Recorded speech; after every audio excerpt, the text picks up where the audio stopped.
When a once-in-a-century pandemic hits us, we saw open discrimination in access to vaccines. Energy and food security have been the first casualties of conflict and disruption. The resource-stressed ones scrambled to survive, only to hear sanctimonious lectures. Non-market practices gamed rules and regimes. The resulting concentration exposed the world to leveraging. Now see tariff volatility and uncertain market access. When a once-in-a-century pandemic hits us, we saw open discrimination in access to vaccines and to travel. Energy and food security have been the first casualties of conflict and disruption, especially since 2022. Better off societies insulated themselves by having the first call. The resource-stressed ones scrambled to survive, only to hear sanctimonious lectures thereafter. When it came to trade, non-market practices gamed rules and regimes.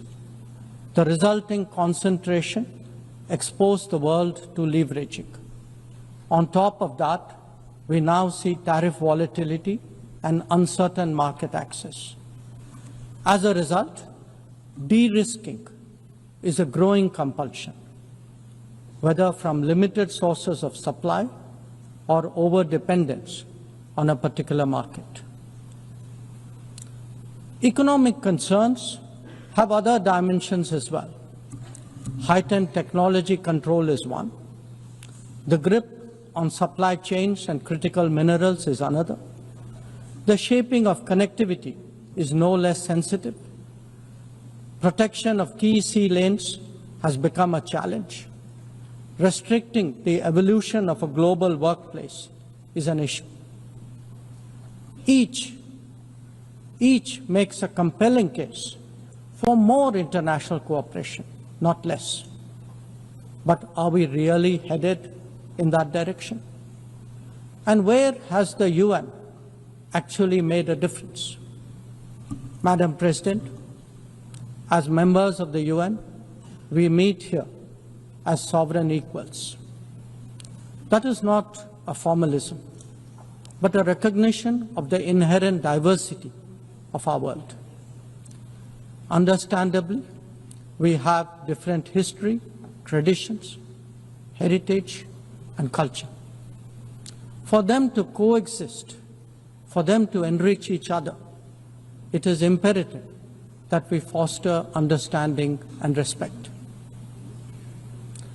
This will only happen when we resist political interference and economic pressures, when narratives are free of prejudice, when double standards are abjured, and when pluralism is truly appreciated.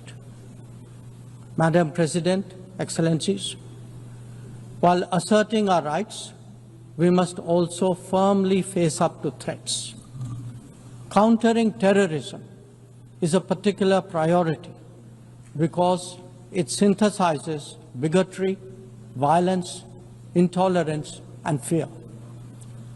India has confronted this challenge since independence, having a neighbor that is an epicenter of global terrorism. For decades now, major international terrorist attacks are traced back to that one country. UN's designated lists of terrorists are replete with its nationals. The most recent example of cross-border barbarism was the murder of innocent tourists in Pahalgam in April this year.